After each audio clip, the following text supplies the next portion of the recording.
ناظرین، یہ ایک ممی ہے جو 3000 سال سے زندہ ہے۔ اس کی روح کو مہر بند کر دیا گیا ہے۔ اس کے ہاتھ پاؤں جکڑے ہوئے ہیں اور اس کے جسم میں مسلسل پارا ڈالا جا رہا ہے، جس کی وجہ سے وہ تکلیف دہ چیخیں مارتی ہے۔ اچانک وہ اپنے منہ سے بڑی مقدار میں پارا باہر اگلتی ہے، پھر ایک انتہائی مشکل پوزیشن میں زنجیر پر چڑھ جاتی ہے اور ایک محافظ پر جھپٹ پڑتی ہے۔ آخر وہ اس حال میں کیسے پہنچی؟ یہ کہانی 3000 سال پیچھے قدیم مصر میں لے جاتی ہے۔ دور دراز ایک فرعون ایک عظیم سلطنت پر حکومت کر رہا تھا، جہاں وہ لوگوں کی زندگی اور موت پر مکمل اختیار رکھتا تھا، اور کئی دہائیوں تک اس کی صرف ایک ہی بیٹی تھی جس کا نام امانیت تھا۔ وہ مصری تخت کی واحد وارث تھی۔ فرعون کی تربیت کے تحت امانیت بے حد ظالم بن گئی تھی۔ اس کے لیے وہ دنیا کی سب سے معزز شہزادی تھی، لیکن قسمت نے اس کے مطابق چلنے سے انکار کر دیا۔ چند سال بعد فرعون کو ایک حسین کنیز سے محبت ہو گئی اور اس کے ہاں ایک بیٹا پیدا ہوا۔ امانیت نے فوراً سمجھ لیا کہ اس کا مقام اب خطرے میں ہے۔ قدیم مصری قوانین کے مطابق صرف لڑکوں کو تخت کا اصل وارث تسلیم کیا جاتا تھا۔ اس نے بلا جھجک موت کے دیوتا یعنی سیٹ سے ایک معاہدہ کر دیا۔ سیٹ نے اسے ایک خنجر عطا کیا جس پر ایک سرخ رنگ کا یاقوت جڑا ہوا تھا۔ اسی رات امانیت نے فرعون اور اپنے تمام اہل خانہ کو قتل کر دیا، لیکن جب وہ موت کے دیوتا کو اس کی دنیا میں لانے ہی والی تھی تو فرعون کے محافظ وقت پر پہنچ گئے اور اسے روک دیا۔ انہوں نے امانیت کو زندہ ممی بنا دیا اور اس کا جسم ہزاروں کلومیٹر دور لے جا کر زمین کی گہرائیوں میں دفن کر دیا، جہاں وہ ہمیشہ کے لیے اندھیرے میں قید رہنے والی تھی۔ سرخ یاقوت جڑا ہوا خنجر بھی ایک صلیبی جنگجو کے ہاتھوں مقبرے میں لے جایا گیا۔ پلک جھپکتے ہی 3000 سال گزر گئے۔ اب دہشت گرد ایک قدیم مجسمے کو توڑ کر تباہی مچا رہے تھے، اور یہ سب نک مارٹن اور کرس ویل کی آنکھوں کے سامنے ہو رہا تھا۔ نک مارٹن، جو ایک فوجی اسکاؤٹ تھا، اکثر جنگ زدہ ممالک میں مشنز کے نام پر قدیم نواردات چراتا رہتا تھا۔ چند دن پہلے انہوں نے جینی ہولی سے ایک خزانے کا نقشہ چرایا تھا، لیکن یہ کون جانتا تھا کہ جس جگہ قدیم مقبرہ تھا وہیں بغاوت کرنے والے گروہ کی سرگرمیوں کا مرکز بھی تھی۔ جیسے ہی وہ اس مقام میں داخل ہوئے، ان پر زبردست حملہ کر دیا گیا۔ خوش قسمتی سے انہوں نے فوری طور پر قریبی فوجی دستے کو اطلاع دے دی۔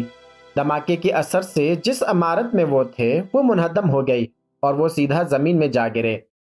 جب نک مارٹن دوبارہ کھڑا ہوا تو اس نے زمین میں ایک بڑا سا گڑھا دیکھا جس سے ایک دیو قامت قدیم مصری مجسمہ نظر آ رہا تھا۔ قریبی فوجی افسر فوراً وہاں پہنچا اور ان دونوں کی نیت بانپ کر انہیں سختی سے جھاڑ دیا۔ اسی لمحے جینی ہولی بھی وہاں پہنچی اور نک مارٹن کو زوردار تمانچہ رسید کر دیا۔ یہ انکشاف ہوا کہ نک مارٹن کا جینی ہولی سے 3 دن پہلے تعلق تھا، لیکن وہ بغیر بتائے چلا گیا اور اس کا خزانے کا نقشہ بھی چرا لیا۔ نک مارٹن اور کرس ویل کے ساتھ جینی ہولی تاریک اور گہرے مقبرے میں داخل ہو گئی۔ جینی ہولی نے اندازہ لگایا کہ یہ کوئی عام مقبرہ نہیں بلکہ ایک مہر بند جگہ ہے جہاں ایک شیطانی بدبو پھیلی ہوئی ہے۔ باہر ریت کا طوفان قریب آ رہا تھا اور اسی لمحے کرس ویل کو کرنل کی جانب سے کال آئی جس میں کہا گیا کہ وہ فوراً یہاں سے نکل جائیں، لیکن جینی ہولی ابھی بھی پیچھے ہٹنے کو تیار نہیں تھی۔ وہ اس پارے سے بھرے تالاب میں دفن شخص کی شناخت جاننا چاہتی تھی۔ نک مارٹن نے اس کے میکانزم پر گولی چلائی اور زبردستی اسے کھول دیا۔ جیسے ہی گیئرز گھومنے لگے، پارے میں ڈوبا مہر بند ممی کا تابوت اوپر اٹھنے لگا۔ اسی دوران مقبرے سے سینکڑوں مکڑیاں نکلنے لگیں۔ کرس ویل کو ایک مکڑی نے کاٹ لیا جس پر وہ فوراً مشین گن اٹھا کر دھند فائرنگ کرنے لگا۔ ادھر نک مارٹن نے تابوت کے اندر موجود مجسمے کو غور سے دیکھا تو اس کے ذہن میں امانیت کی جھلکیاں ابھرنے لگیں۔ بعد میں جینی ہولی کی درخواست پر فوج نے امانیت کے تابوت کو اس کی مہر بند جگہ سے نکال کر اسے ایک فوجی کارگو طیارے میں منتقل کرنے کی تیاری کی، لیکن تابوت کے ارد گرد مسلسل چکر لگاتے ہوئے کوے نک مارٹن کو بے حد بے چین کر رہے تھے۔ ریت کے طوفان کے پہنچنے سے پہلے انہوں نے قدیم تابوت کو طیارے میں لاد دیا۔ جیسے ہی طیارہ فضا میں بلند ہوا، کرس ویل عجیب انداز میں تابوت کے قریب بڑھا اور اس نے ایک خنجر اٹھا کر ایک سپاہی کی سینے میں گھونپ دیا۔ چاہے آس پاس لوگ جتنا بھی چیخیں، کچھ کام نہ آیا۔ کرس ویل کو چاقو تھامے اپنی طرف بڑھتا دیکھ کر نک مارٹن کے پاس کوئی اور راستہ نہ رہا۔ اس نے کرس ویل پر متعدد گولیاں چلا کر اسے بے بس کر دیا۔ اسی لمحے طیارے کے پروں سے سیاہ دھواں نکلنے لگا۔ اچانک کووں کا ایک غول طیارے پر جھپٹ پڑا جس کی وجہ سے دونوں پائلٹ ہلاک ہو گئے۔ بغیر پائلٹ کے چلنے والا یہ بڑا کارگو طیارہ تیزی سے نیچے گرنے لگا۔ جینی ہالی کو بچانے کے لیے نک مورٹن نے اسے آخری پیراشوٹ دے دیا۔ بدقسمتی سے نک مورٹن حادثے میں مارا گیا۔ جیسے ہی منظر بدلا، سب کے حیران کن نظریے کے سامنے نک مورٹن لاشوں کے تھیلے میں سیدھا بیٹھ گیا۔ کرس ویل، جسے مردہ سمجھا جا چکا تھا، وہ ابھی دوبارہ زندہ ہو گیا۔ کرس ویل نے نک مورٹن کو امانیت کے انتخاب کے بارے میں بتایا اور اسے خطرے سے خبردار کیا۔ جینی ہالی، جو ابھی اندر آئی تھی، نک مورٹن کو معجزانہ طور پر زندہ دیکھ کر حیران رہ گئی، لیکن وہ کرس ویل کو نہیں دیکھ سکتی تھی۔ جہاز کے حادثے کی جگہ پر تفتیش کاروں کو ممی بنی امانیت ملی، جو سختی سے پٹیوں میں لپٹی ہوئی تھی۔ جیسے ہی ایک محقق نے آگے بڑھ کر اسے چھونا چاہا، امانیت بجلی کی سی تیزی سے اس پر چپٹی اور چند ہی لمحوں میں اس کا خون چوس لیا۔ دوبارہ زندہ ہونے کے بعد نک مورٹن اور جینی ہالی ایک بار پھر ملے۔ جینی ہالی نے نک مورٹن کو امانیت کی قدیم مصری داستان اور خنجر کے گرد پھیلی افواہوں کے بارے میں بتایا۔ صلیبی جنگجوؤں نے جب خنجر کو دریافت کیا تو انہوں نے اس کے جادوئی یاقوت کو ہینڈل سے الگ کر دیا۔ بات چیت کے دوران نک مورٹن کو ایک بار پھر کرس ویل کی موجودگی کا احساس ہوا۔ جواب تلاش کرنے کے لیے نک مورٹن کرس ویل کا پیچھا کرتے ہوئے باتھ روم میں قدم رکھا۔ کرس ویل، جو نک مورٹن کے ہاتھوں گولی کھانے پر ناراض تھا، اس نے خبردار کیا کہ وہ سب ملعون ہو چکے ہیں اور اپنی قسمت سے نہیں بچ سکتے۔ اسی لمحے ممی امانیت چوہوں کی فوج کے ساتھ سامنے آ گئی۔ جب امانیت نک مورٹن پر جھپٹنے ہی والی تھی، جینی ہالی نے نک مورٹن کو کھینچ لیا۔ انہیں پتا چلا کہ یہ سب نک مورٹن کا وہم تھا۔ مسلسل عجیب و غریب واقعات کے بعد نک مورٹن مکمل طور پر خوفزدہ ہو گیا، لیکن جینی ہالی اب بھی نک مورٹن کی باتوں پر یقین نہیں کرنے والی تھی۔ جینی ہالی کو اس بات کا یقین دلانے کے لیے کہ امانیت واقعی واپس آ چکی ہے، نک مورٹن نے اسے ایک خانقاہ لے جانے کا فیصلہ کیا۔ اس پر اسرار اور سنسان جگہ میں نک مورٹن نے ایک بار پھر امانیت کی آواز محسوس کی اور امانیت کے قابو میں موجود زمبیوں کے جال میں پھنس گیا۔ امانیت نے نک مورٹن کا بغور جائزہ لیا، پھر اس نے قربان گاہ کے قریب رکھی ہوئی ورجن میری کے مجسمے کو توڑ دیا اور ناپاک خنجر کو حاصل کر لیا۔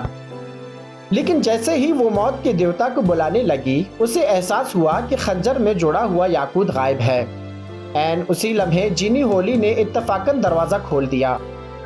امانیت کی توجہ ہٹاتے ہوئے نک مورٹن نے موقع سے فائدہ اٹھایا اور چند زمبیوں کی گرفت سے خود کو آزاد کرا لیا اور خنجر امانیت کے جسم میں پیوست کر دیا۔ یوں جینی ہالی کو بچا لیا۔ پھر وہ دونوں تیزی سے چرچ سے باہر نکلے اور ایک ایمبولینس میں فرار ہونے لگے، مگر امانیت کے قابو میں چلنے والی مخلوقات فوراً ان کے پیچھے لگ گئی۔ ان کے زبردست حملے کے نتیجے میں ایمبولینس گھنے جنگل میں الٹ گئی۔ جب دونوں کو لگا کہ اب کوئی راستہ نہیں بچا تو اچانک چند ماہر کرائے کے جنگجو وہاں پہنچ گئے۔ انہوں نے نہ صرف امانیت کو زندہ پکڑ لیا بلکہ نک مورٹن کو بھی بے ہوش کر دیا۔ نک مورٹن جب ہوش میں آیا تو خود کو ایک خفیہ اڈے پر پایا۔ یہاں مختلف مخلوقات اور خوفناک راکشس قید میں رکھے گئے تھے۔ ایک شخص جس کا نام ڈاکٹر ہنری جیکل تھا، نک مورٹن سے ملا اور اسے بتایا کہ صلیبی جنگجوؤں کی تنظیم کا مرکز ہے جو دنیا میں پیش آنے والے تمام ماروائے واقعات کا تحقیق کرتے ہیں، لیکن مصری امانیت اب تک کی سب سے قدیم اور خطرناک مخلوق ہے۔ ڈاکٹر ہنری جیکل نے اسے بتایا کہ امانیت کے اندر چھپی ہوئی شیطانی قوت کو قابو میں رکھنے کے لیے اس کے جسم میں پارا مسلسل داخل کیا جا رہا ہے، جیسا کہ قدیم مصریوں کا طریقہ تھا۔ مگر نک مورٹن پر پہلے ہی امانیت کی لعنت کا اثر ہو چکا تھا۔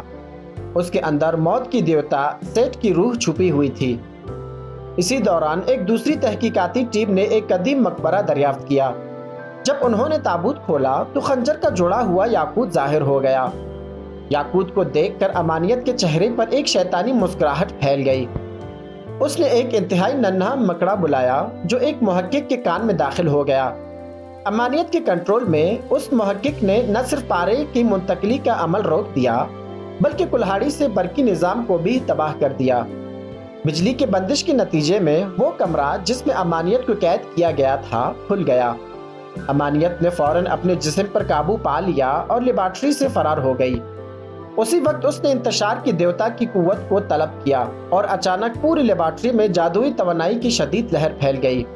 امانیت نے ایک خوفناک ریت کا طوفان کھڑا کر دیا اور جہاں جہاں وہ گئی وہاں وہاں تباہی مچا دی۔ اس کی خدائی طاقت کے زیر اثر زمین کے نیچے دیے ہوئے بوسیدہ لاشیں اس کی وفادار غلام بن گئے اور انہوں نے یاقوت کی حفاظت کرنے والے محافظوں کو بے دردی سے قتل کر دیا۔ اسی دوران نک مورٹن اور جینی ہولی فرار ہو رہے تھے جب ان کا سامنا کرس ویل کے بھوت سے ہوا۔ کرس ویل کی رہنمائی میں وہ اس مقبرے تک پہنچے جہاں یاقوت چھپا تھا، مگر امانیت بھی بے روک ٹوک مقبرے میں پہنچ گئی اور یاقوت حاصل کر لیا۔ نک مورٹن کو مارنے کے لیے امانیت نے پہلے زومبیوں کو جینی ہولی پر حملہ کرنے کا حکم دیا، مگر پھر بھی امانیت کے آگے جھکنے سے انکار کر دیا۔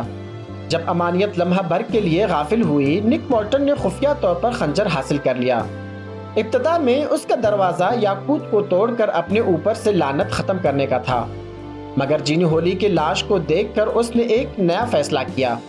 اسی لمحے موت کی دیوتا سیٹ کو طلب کر لیا گیا۔ اب نک مورٹن کے پاس امانیت کا مقابلہ کرنے کی طاقت آ گئی تھی، مگر اس کے ذہن پر شیطانی اثرات بھی گہرے ہوتے جا رہے تھے۔ مگر جینی ہولی کے لیے اس کی محبت نے اسے مکمل طور پر پاگل ہونے سے روکے رکھا۔ نک مورٹن نے نہ صرف امانیت کے تمام جادوئی طاقتیں چوس لیں بلکہ اسے مکمل طور پر نیست و نابود کر دیا۔ پھر اس نے سیٹ کی طاقت استعمال کرتے ہوئے جینی ہولی کی روح کو واپس لایا، مگر اب نک مورٹن خود ایک افریب میں بدل چکا تھا، اور دوسری طرف امانیت کی باقیات کو دوبارہ ایک تابوت میں مہر بند کرنے کے لیے زمین کی گہرائیوں میں دفن کر دیا گیا، جہاں وہ ہمیشہ کے لیے اندھیروں میں قید رہے گی۔ وہ اپنی لعنت کا خاتمہ کرنے کا راستہ تلاش کرنے کے لیے نکل پڑا۔ اپنے وفادار دوست کے ساتھ اس نے مصر کا رخ کیا، جہاں صحرائی ہوائیں سرکش تھیں۔ اس کے ساتھ ہی اس مووی کی کہانی یہیں پہ ختم ہو جاتی ہے۔